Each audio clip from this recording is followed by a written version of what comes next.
Hello, everyone. Welcome to Gaslit Nation. It's Andrea. I am joined today with a wonderful guest. But before we get to that, I want to remind everyone the Gaslit Nation is running a couple of contests. The first one is the Get Out the Vote contest, where we're calling on our listeners to tweet at Gaslit Nation on Twitter, and let us know what you're doing to get out the vote this year in these all-important midterm elections.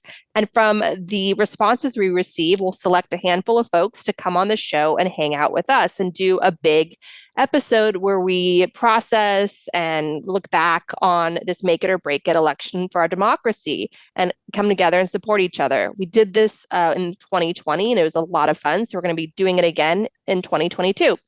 And then the second big contest is the Gaslit Nation Halloween extravaganza, where we're going to do a radio play submitted by our listeners. So we're going to select a winner from the submissions we receive and produce it into a creepy, crawly radio play, summing up how we all feel, basically, living through these really strange times. Your writing prompts can be anything from the scary monster that is posh Trump, or, what's in Trump's basement in Mar-a-Lago, Jared and Ivanka. Just have fun and let loose. The deadline to submit your radio play is October 20th. And you can do it by sending submissions to gaslitnation@gmail.com. That's gaslitnation@gmail.com. Now, our guest for today is the wonderful David Pepper, who is an essential follow on Twitter. David Pepper is a lawyer, writer, political activist, former elected official, and adjunct professor, and he served as the chairman of the Ohio Democratic Party between 2015 and 2021. In that role, he was engaged in various fights and extensive litigation over voter suppression and election laws in the Buckeye State. Stemming from that work, David appeared in All In, the documentary highlighting Stacey Abrams' nationwide fight for voting rights. He has written 4 novels that bridge real-world politics and fiction, including A Simple Choice. His first novel, The People's House, earned praise for having predicted the Russia scandal. The Wall Street Journal named David one of the best political thriller writers on the scene. So he's here today because he does a lot of really interesting work at Laboratories of Autocracy. That's laboratories.autocracy.com. And he's going to walk us through what we all should be focused on in these midterms and how we can get involved to help save our democracy and whether we still have a fighting chance. Welcome to the show, David. Thank you. I'm really honored to be with you. Well, we're thrilled to have you here. All your work is so in sync with what we try to do on the show, especially really pointing folks to local elections that are also important. But let me ask you this. So you've watched things change in Ohio. Ohio, like the horror stories coming out of Ohio. It's just, what has that been like? It's very painful. And literally, as you mentioned, I write these novels. In the early last year, I got so frustrated, I started writing my first nonfiction book, which, as you mentioned, is called Laboratories of Autocracy. And a lot of it is sort of almost a case study of how a state that's been viewed as moderate and has been moderate can go through a downward spiral into extremism and really anti-democracy so quickly. And the point of the book is it starts with gerrymandered and extreme state houses. That when I call the book Laboratories of Autocracy, I'm referring to them. That in the wrong hands, state houses can do enormous damage very quickly. And all of a sudden, whether it's Ohio or Missouri or Tennessee, you can look up and you see laws in place that are completely toxic, even in your own state. But because these state houses are basically immune from the voters thanks to gerrymandering and suppression, they just keep doing them.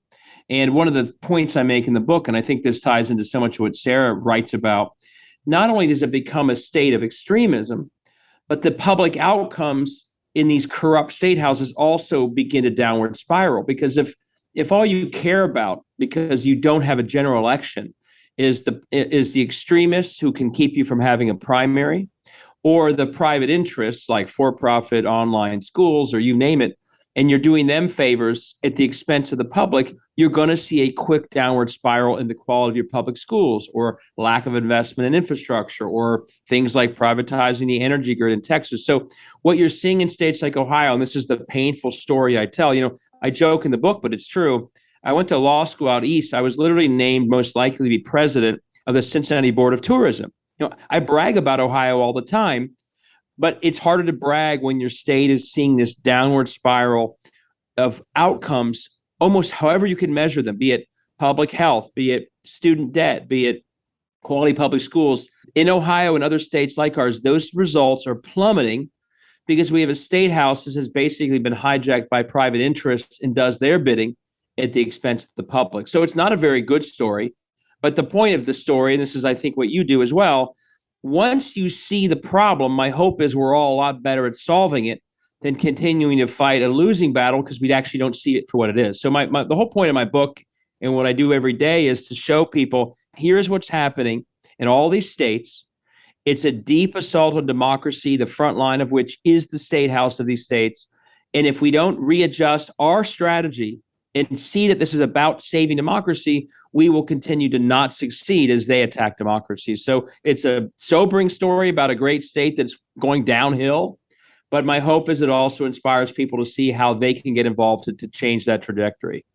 Ohio is experiencing a brain drain. A lot of students who go there for college don't stay. And Ohio has been looking for ways on how to stop that brain drain.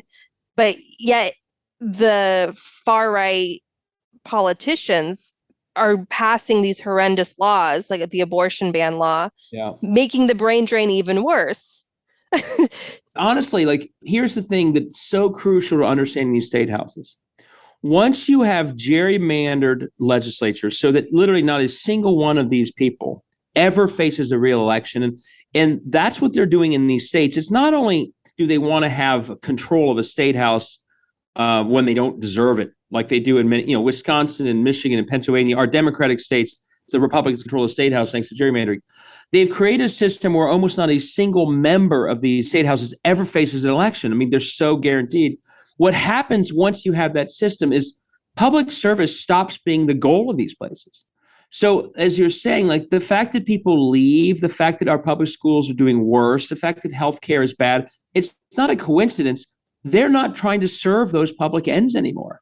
They are serving the ends of extremists who are in that state capital and private interests who are in that state capital. And even if those private interests and extremists, even when what they want directly undermines what's good for the public, they don't care because they have no accountability back to the public, but full accountability back to those extremists. So if you go through, whether it's people leaving or the fact that Ohio literally has the highest level of student debt in the country, or that our public schools were ranked 5th 15 years ago, now they're in the mid-20s, none of these people ever lose. And in the end, they never change any policy because in the end of the day, public policy is not really their goal. These places have been hijacked to serve private interests. So as you said, we've already have a massive brain drain.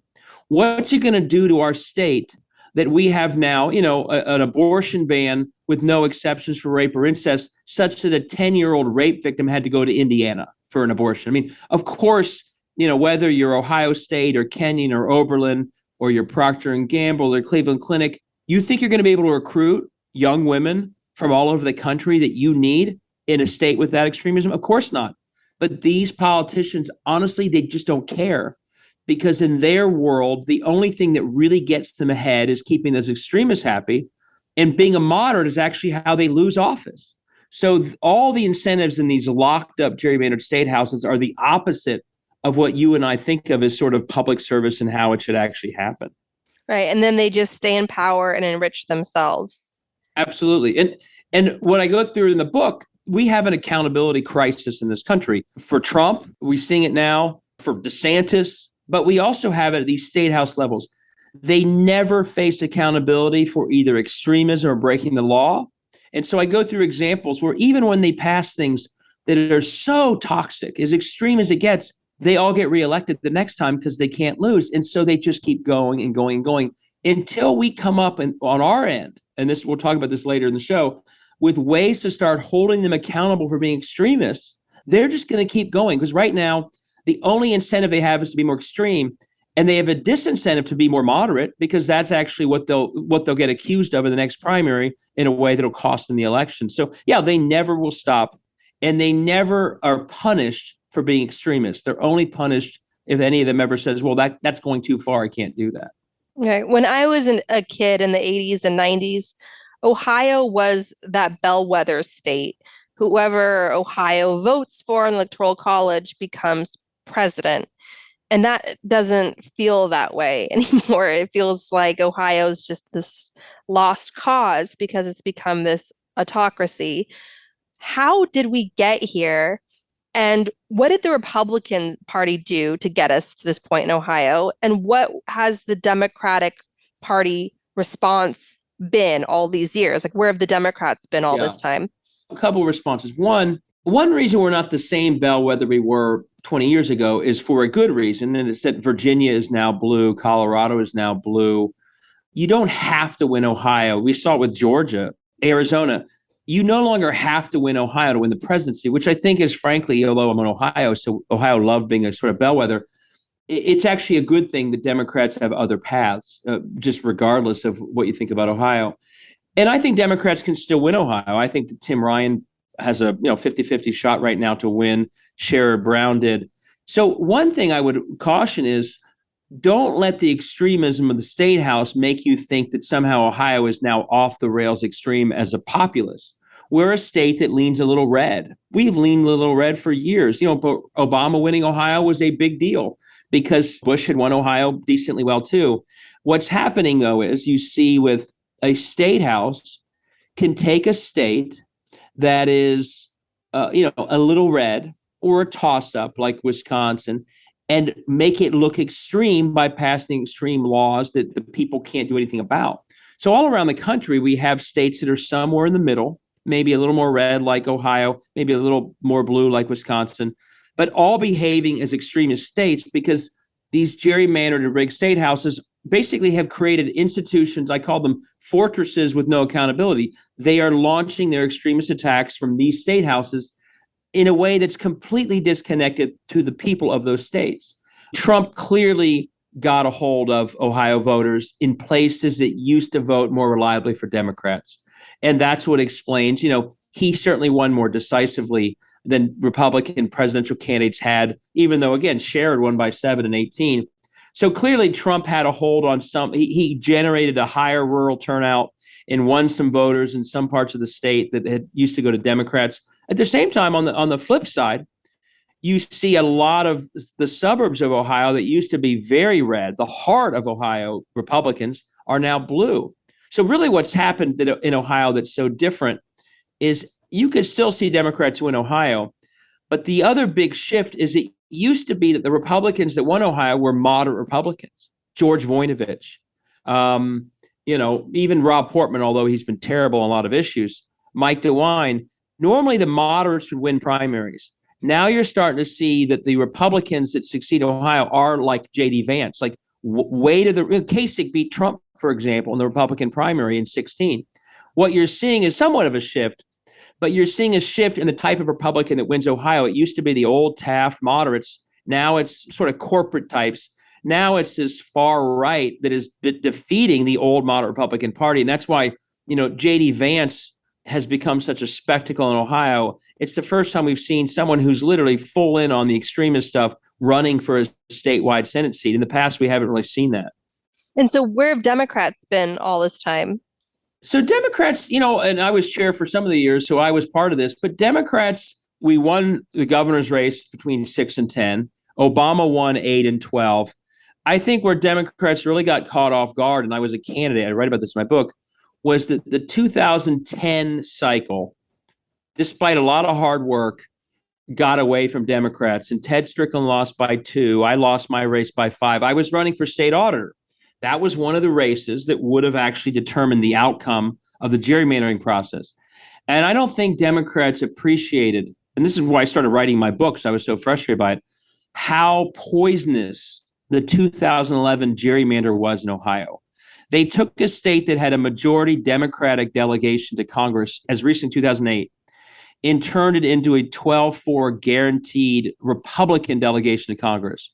They locked in a state house, as I described earlier, that almost didn't have a single member ever face a real election for the rest of their careers. And I think what caught maybe Democrats and everyone off guard was that it was a new brand of Republicanism and an extremism that basically had been structured into place by the gerrymandering of Ohio in 11. And I think Democrats potentially were caught somewhat flat-footed, although I'll give credit, not just Democrats. We immediately started fighting back once it became clear how bad the gerrymander was. We had two different constitutional amendments that passed 70-30 to actually write rules to end partisan gerrymandering. We then saw that a key part of enforcing those new rules would be the Ohio Supreme Court. So even though we didn't quite win the governor's race in 18, between 18 and 20, we took a 7-0 Republican Supreme Court, and we flipped 3 seats to get it 3 Democrats, 3 Republicans, and a moderate Chief Justice. That's the court that has struck down 7 different times the gerrymander maps for the last year. So we also picked up some state house seats middle of the decade. But overall, 10 and 14 were tough years for Ohio Democrats. But the gerrymandering created an extremism in that state house that in the past, that state house had more moderate Republicans in charge. And I think it took Democrats a few years to figure out this is a different breed. They are extremists. They are pushing laws that are way out of step. And they are truly dedicated to keeping gerrymandering going, even if it means breaking the Constitution of Ohio, as they've done now 7 different times. I think people have, and this is true in a lot of other states, by the way, the 2011 gerrymander had this effect all over.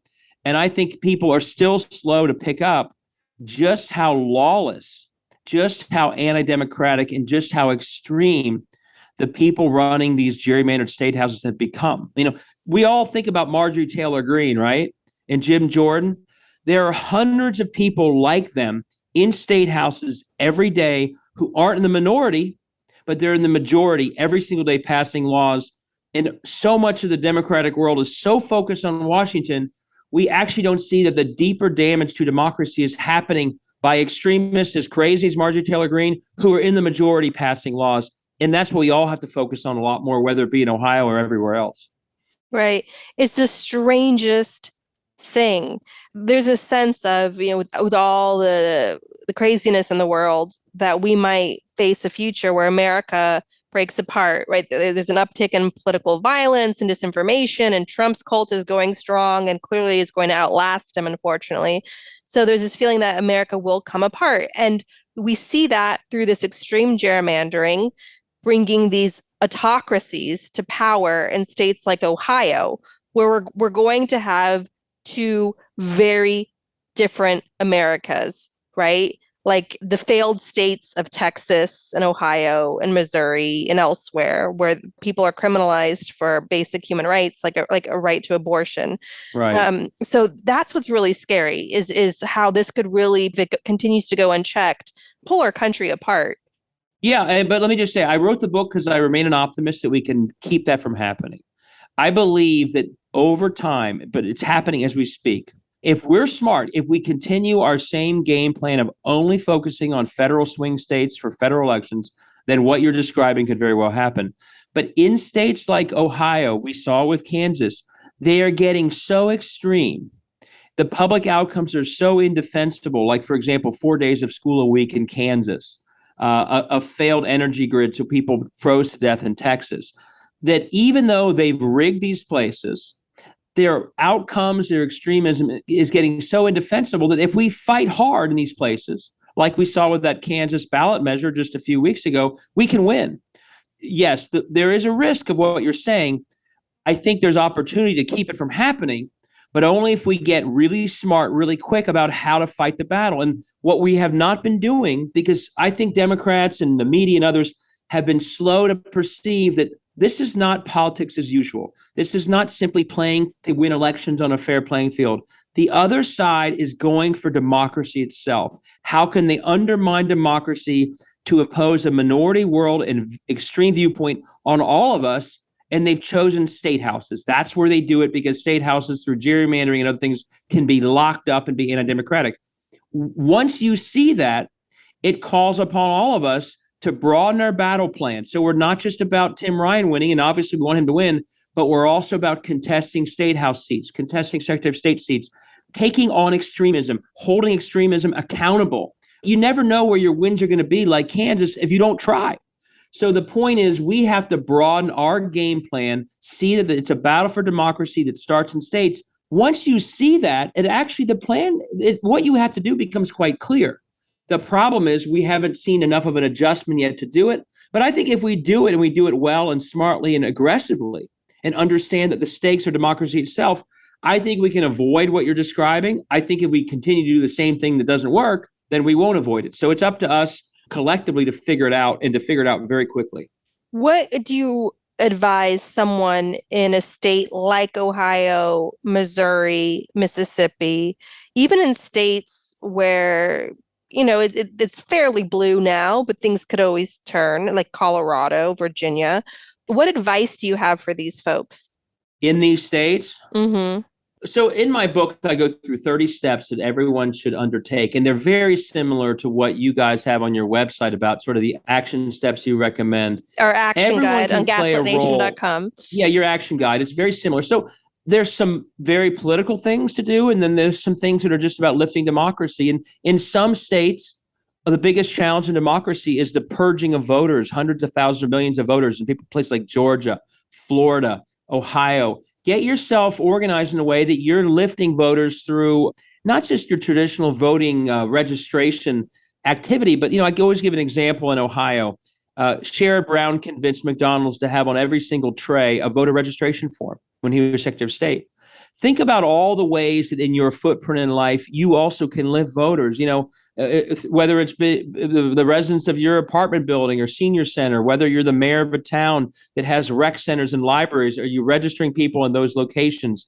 Whether it's restaurants you attend, convincing them to help voters, or a homeless shelter or food bank. There's so many ways that we can all be lifting democracy in a way that fights back against the purging that people like our Secretary of State in Ohio and others are doing. And I go through a lot of examples in the book. But the second thing is politically, we all have to start seeing that the front line of the attack on democracy are state houses. Why are they the front line? For a lot of reasons. State houses have a lot of power that no one knows about over every issue we care about, whether it's abortion or banning books or you name it. State houses also have control over democracy. But another reason state houses have become the perfect place for the right wing to impose their worldview is because no one's paying attention. Why do you think Mitch McConnell tells Lindsey Graham, don't bring that abortion ban here? It's because he knows they're doing it in state houses where no one pays attention. It's why he tells Rick Scott to stop talking about their economic agenda. They'd much rather push everything through state houses where no one can be held accountable and where no one's paying attention because no one can name these people, even if we know Marjorie Taylor Greene. So a big political mission for everyone is figure out in your state who the good guys and bad guys are. Make sure you are challenging extremists in every single district of your state. Go after the swing districts, but also go after the districts that we may not win, but where an unchallenged extremist acts a lot worse than if they actually have a competitor who's explaining every time they knock on a door what it is that extremist is doing. So once you realize that the front line attacking democracy and the front line advancing extremism, it's not even the U.S. Supreme Court. The U.S. Supreme Court is simply upholding laws that start in state houses. It's the shield, the sword, or the state houses. So start reorienting your politics to be all about the state level levers over democracy that are largely state houses and other offices. That includes things like if you're in a district where no one's challenging the opponent, run. Call up, run for something and run, or get your most impressive friend to run. Convince someone to not let that district go unchallenged. Or secondly, do an event for that person. If they tell you it's a tough district, don't hang up the phone and say, well, I'm only going to help someone in a swing district. Tell them, thank you for running in a tough district. That is patriotism. How can I help you? We have to really start going after the extremists at the state house level. What do Democrats too often do? Every time something we don't like happens, we simply say we need to elect more federal office holders. That is allowing the state house level extremists who are passing most of the bills we don't like to literally get away scot-free. Again, we never know where the next Kansas victory will be because we usually aren't running campaigns in many of those places. So if you're in a state that's red and you think, and by the way, after I wrote my book about a few states, it's about all states, but a lot of it's Ohio, I got emails from all over the country. Oh my God, you just described my life in Florida and Tennessee and Missouri. If you're in one of those states, it's frustrating, but that's also where we can do the most work to start holding accountable and running for offices that too often we aren't even challenging. And so there are a lot of ways that you can be part of that as well. What about the gerrymandering? Is there any sort of federal response? The federal government had to step in a number of occasions during the civil rights movement, Yeah, and it's not pleasant. It was a war that the Jim Crow South was waging. So what could be done? I mean, at this level, it's autocracy. It's just yeah, it's what we see in Russia, it's what we see in right. Hungary. Orban Well, is in power in Hungary thanks to extreme gerrymandering. right. So what could the federal government do to force an end to extreme gerrymandering? Well, here's the thing. And this is one of my most of my book is about what you can individually do to take action. But the Senate has a bill in front of it that would basically lock in really robust rules to end partisan gerrymandering. And they have every right to do that. Even recent Supreme Court decisions said that Congress can do something about gerrymandering. It's sitting there because two senators think that a filibuster can stop it, which is absurd. If you read the Constitution, a filibuster is not a legitimate obstacle to legislation protecting democracy. I think Democrats, not just those two senators, but all of them, should be fighting a lot harder right now to get that bill passed before the end of this cycle. So there is the federal government right now. The House has passed the bill. The Senate is staring at it. They tried once in January and stopped after they didn't succeed there. And I worry if this cycle closes and we don't win both House and Senate this November, you and I will spend the rest of our lives saying, why did the Senate do this when they had the chance? But secondly, I want to say, now this isn't true in every state, but in many states like Ohio, and you guys have, again, this in your action guide, go right to the people to end gerrymandering. People do not like that all their elections are predetermined. Although our state house is breaking the Constitution and we're trying to hold them accountable, when this was put up to the people of Ohio, thanks to an amazing grassroots effort for a vote up or down on gerrymandering, it passed 70-30 twice. So if you can get this passed in Missouri before the legislature got in the way of it, if you can go to the people directly, not every state can, you will have results, I think, like Kansas did, because people are sick of gerrymandering, turning their states into bastions of extremism. So call your senators, call your Democratic senators, tell them you expect them to fight harder to end gerrymandering than they're fighting right now. But also in your own state, there may be something you can do about it. There are Michigan had a really good reform pass. Other states have passed those reforms. But even if you can't end gerrymandering, this is going to sound counterintuitive, but I really believe it to my core. Even if you have a gerrymandered system, do not let those who gerrymander your state win by not running against them. They don't want people to even pay attention to a state house. They don't want even challenges. They love it when 30 seats are uncontested. It's a gift. Don't give it to them. Run hard against them, even in gerrymandered districts, because again, their extremism at this point is so out of touch. Again, a 10-year-old rape victim being sent to Indiana from Ohio, I'd say 5% of Ohioans agree with that. We should be running in all 99 districts, telling the voters, your state rep voted for that. If you ran in every district bringing it up, you could actually flip some seats that you never thought you could flip, but you'll never know unless you try. So we can end gerrymandering. The Senate can do it. Some states can do it. And even if it's a struggle, run everywhere, because the extremism is so out of control, you never know where you might win. And we always have to hold these people accountable. It sounds like we're still dealing with a Democratic Party that doesn't have a full committed response to this. Like they're not running people in every district in these states. They're not creating enough noise and excitement around these elections. Would you say that's true? And what more can the Democratic Party do? I think that and so I'm good friends with Jamie Harrison. He was the head of the South Carolina Democratic Party. He understands all this. I quoted my book about it. What's happening, though, is that the highest echelons of the party, including the leaders of the country and big donors, I think we are still, although I think people are starting to see more and more what's happening at the state house level, I still think the overall infrastructure is very much about helping in a few federal swing states win those Senate seats in the House districts, and in the end, electoral college states for the presidential election, and readjusting the game plan so that you're actually giving enough money so you're challenging in all districts of states and you're holding people accountable. And so you're giving yourself a chance to have results like that Kansas referendum all over. The adjustment has not been made yet. Here's a great example of not winning. In the federal swing state mindset that we have, because That's a mindset that essentially is not seeing the battle for democracy where it's happening. We thought we'd won everything we were supposed to win in 2020, right? We win the presidency, we win the Senate, we win the House. Hooray. Well, 6 months later, it's clear to everyone, whoa, wait a second. We're not winning the battle for democracy, even though we won everything we were supposed to win. And that's a wake-up call. If you thought you were winning, but you weren't, you're doing something wrong. We have to start saying, yes, we have to elect Fetterman and Ryan and Val Demings. But if we continue to win federal offices and we don't win Secretary of State offices this year, for example, where election deniers are running everywhere, and we don't gain majorities in states like Michigan and Arizona where we can gain majorities, we're still not winning the battle for democracy. We have to broaden that game plan. And I hate to say it because a lot of people I know are part of the overall operation. I still don't think the dollars and the broader infrastructure that it takes to do that broader battle plan, it still is not happening nearly as much as it needs to. And we're still not communicating to people. And this is, again, why your guide is so great and what I hope to put in my book. We still are seeing, small dollar grassroots donors think that saving democracy basically is about winning a few Senate races.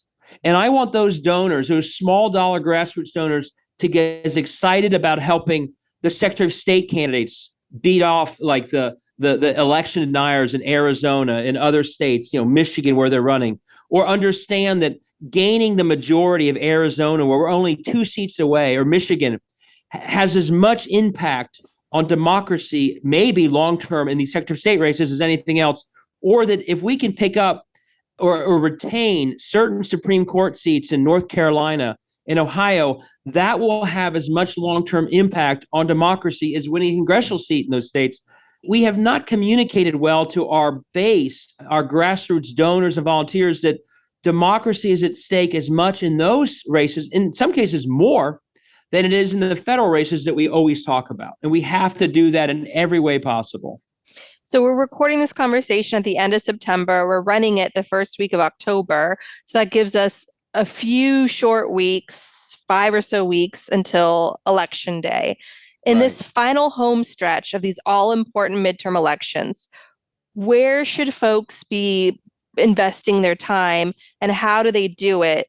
Which races? Like, give us sort of like a menu guide of races that are worthy of our precious time in this final home stretch. Yeah, so I would say, obviously, pick several priorities. We have to keep the Senate, hopefully gain 2 seats to do what we talked about. So if you've got the ability to volunteer for or help a little bit, Tim Ryan, John Fetterman, Kelly, you name it, all over. Val Demings, who's an amazing candidate. I saw her in person a few weeks ago. She was stunning and amazing. And she's going against Marco Rubio in Florida. She's going Marco Rubio in Florida. We need to gain a couple seats to protect democracy, and obviously do the same with the House. But here's my number one thing: do not stop there, which is normally where people stop. That's the only thing we've told them to do. I'll mention a very high priority this cycle, uniquely more than usual. There are election deniers running for Secretary of State in Arizona, New Mexico, Nevada, Michigan. If Mastriano becomes governor, he'll appoint one in Pennsylvania. We could win the Senate and lose our democracy if we lose those races, because they will be the ones counting votes in every state I just mentioned. This is election deniers who basically sworn that they won't even recognize Biden's win. So if you're interested in that, and I tweet about this often, there's an organization called the Democratic Association of Secretaries of State. Look them up online. Give if you can, and they will push the money to help support the people who are taking on those election deniers. They go by the acronym of DASS, but it's the Democratic Association of Secretaries of State. If we all get excited and get the 62 Senate seats, but we have lost the Secretary of State races in the states I just mentioned, 24 is going to be a very risky election, even if we win. I'm talking here about people who were there on January 6th, people who are oath keepers, people who are part of the far-right fringe that does not recognize a Biden victory. We cannot afford to let those people be running the elections of those states. So that's one place to really focus on. Another, like I said, and you guys mentioned them on your action guide, don't go beyond your own state first. Make sure you're focused on the state house races in your state that can have an impact, or one that's near you. But if you're in a blue state feeling pretty good about things, there's several great organizations. One is called the States Project. It's on your action guide. Look them up. I speak to their groups all the time. This is an organization that basically creates a mechanism where you, as a donor in a blue state or an activist, can, with friends or your activist group, adopt a red state legislature to help flip. And right now, some of the priority states I mentioned were Michigan, Arizona, Pennsylvania, the Minnesota Senate, the Michigan Senate. These are places that we're only a few. North Carolina's got some opportunity. We're only a few seats from picking up majorities or reducing their supermajorities. And so all around the country, there are people who are adopting other state houses and saying, yep, I'm going to help Tim Ryan and Val Demings, but I'm also going to put some money and volunteer time into flipping state houses in strategic places. There's another group called Sister District that does the same thing. So I would look them up. One other area, again, these sound very, it may sound like a laundry list. Once you realize that we're in a battle for democracy itself, and the other side is seeking to use state houses to basically get their extreme views into place without really a democratic process, you realize how important these races are. The other set that are really important, if you're interested, by the way, anyone follow me on Twitter at David Pepper, I tweet this stuff all the time. The Supreme Court races in states like Ohio, in Michigan, North Carolina, Illinois, also, especially after Dobbs, are going to be critical in protecting democracy in these states, keeping a rule of law in place, and in some cases like Ohio's potentially saving the right to have an abortion that a federal court won't protect, but a state court may. So beyond what you're typically looking at, I would say state houses, Secretary of State races, and Supreme Court races in certain states are really critical right now. If your mindset is, I'm here to save democracy and not only sort of chase down a few federal Senate seats that everyone tells us about. Is that helpful? I know that was a lot at once. Yeah, no, that was a fantastic overview. Play that part back again, everyone, and pick your races to invest time in these final weeks. Okay, so before we let you go, I want to just touch on your background researching Ukraine and having lived in Russia and met Vladimir Putin. Could you just give us a quick look at like what that was like Sure. and where you think things are headed now? Well, one thing real quick on the good thing about the States Project and that Democratic Association of Secretary of State is you don't have to do your homework to figure out where the opportunistic races are. They do that all for you. So if you go to their websites or their Twitter feeds, they will guide you as to what the most strategic opportunities are. I call it my Forrest Gump part of my existence. I worked in St. Petersburg, Russia in the early to mid 90s. This was back when we had Yeltsin and Clinton getting along, and it was this very heady time. We were going to help Russia. Obviously, in hindsight, it was quite naive in terms of the overall optimism, although there was a moment of optimism. And I was there to help do some technical assistance in St. Petersburg. And the mayor, who was essentially the head of the project, was Anatoly Sobchak. He was a very small d Democratic champion. But his vice mayor was Vladimir Putin, who was this very serious, sober guy. We knew he was a former spy. And he was given the assignment of being the liaison of my project. So yeah, in a very strange way, I met with him all the time. He would set up the meetings we would have in St. Petersburg. And I will tell you, I was shocked when he became prime minister and then president, because in St. Petersburg, when I was there were a lot of really impressive Western-minded leaders. He wasn't one of them. I was always wondering how he became vice mayor. I actually enjoyed my time in Russia in the early mid-90s, and everything since is a tragedy. It's obviously a much bigger tragedy for Ukraine and the people there, but just this moment where we could have gone in one direction by one man and a lot of other reasons has gone in this horrible direction. But I'll say my experience in Russia, whether it be with Putin or others, is I really think you have to be very strong and tough when you're sitting down with the leaders of Russia. I think Putin is always sizing up the person across the table as to whether or not they're strong or they're not. And I think Donald Trump, for them, was perfect. They saw him as weak and compromised, and they ran him over. They loved that he was there. I think they did not anticipate, because they'd seen America not be as forceful in recent years, they didn't anticipate, in the end, a unified and strong response to what they did on Ukraine. So they moved in, and obviously I think they're surprised by that. My bigger picture view, takeaway from having worked there and having sort of seen, I'll give an example. Henry Kissinger was involved in what we were doing. You would think, well, that'd be a problem because he was a big Cold Warrior and they wouldn't like that. Actually, they loved it because they liked that he was this tough person. That's sort of what they want to deal with. And so I think being strong, being tough-minded, negotiating tough, not looking like you get run over, you'll get more done that way than if you do all the nonsense that obviously Trump was doing. And I think that the minute they sense weakness, and this is true of the world, like you have to stand up to bullies. And I think Putin is a classic bully. And if he senses that you're going to cave or roll over, he'll move right into that space. And I think you have to stand up. And that's kind of, my sort of 30,000-foot view of having worked there is that you'll get more done being very tough.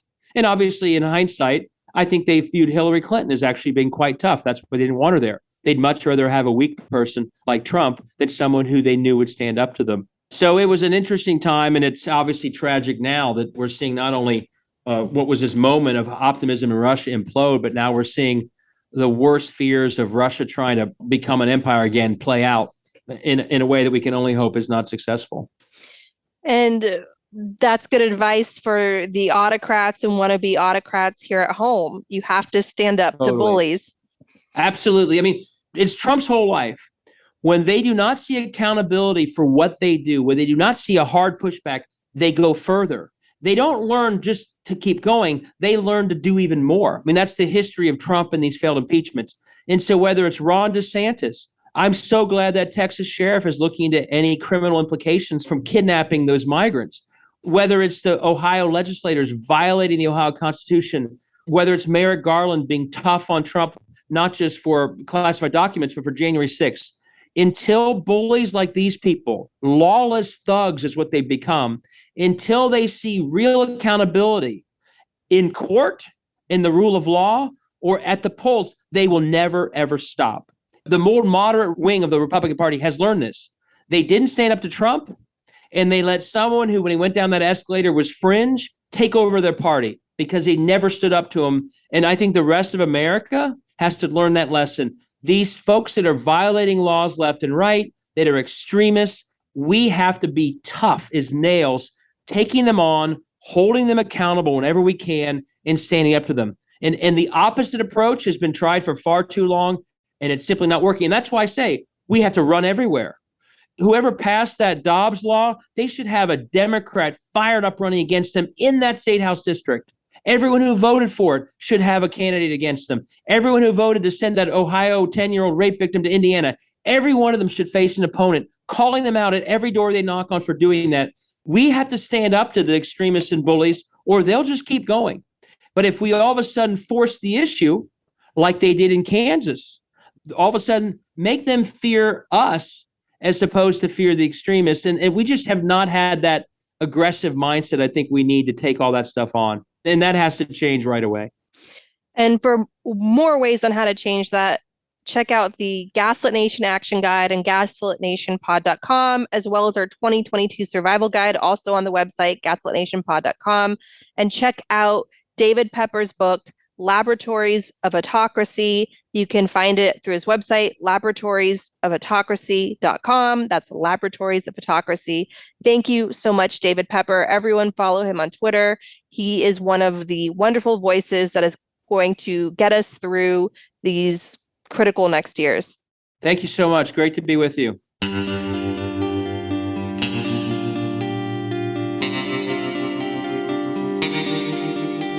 Our discussion continues, and you can get access to that by signing up on our Patreon at the Truth Teller level or higher.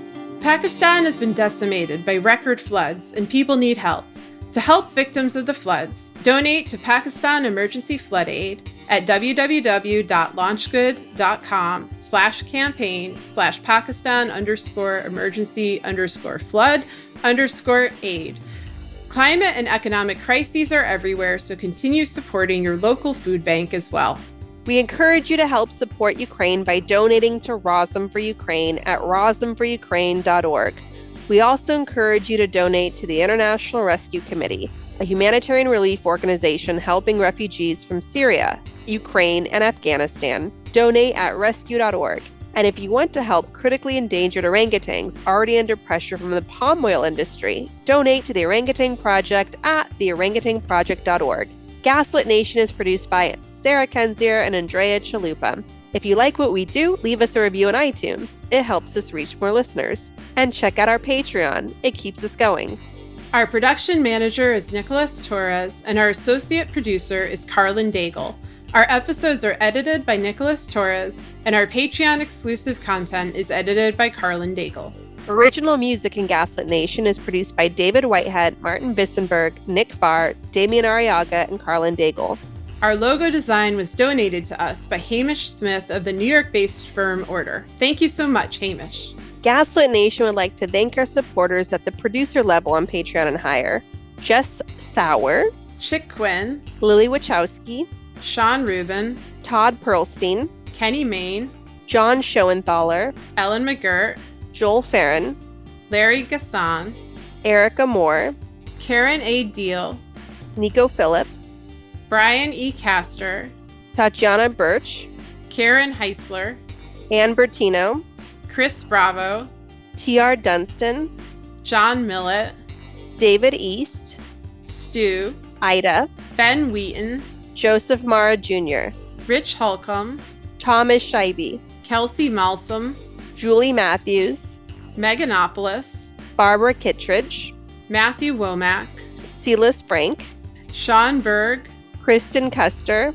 Tracy Ash, Kai Gillis, Sharon Hattrick, Ed Snowden's Russian passport, William Barry Reeves, Richard Smith, Emmy, Kevin Gannon, Mike Christensen, Sandra Collins, Katie Masuris, John Laughlin, James D. Leonard, Leo Chalupa, Carol Golstad, Michael Woldridge, Jason Benke, Marcus J. Trent, Joe Darcy, Ann Marshall, Jeremy Lewis, Joel Newman, Trigvi, D.L. Singfield, Matt Perez, Nicole Spear, Brian Tajudin, Maureen Murphy, Abby Road, Jans Alstrup Rasmussen, Victoria Olson, ZW, Lisa LaFlame, Kathy Kavanaugh, Sarah Gray, Mike Tripico, Diana Gallagher, Jennifer Ann Luter, John Ripley, Ethan Mann, David Porter,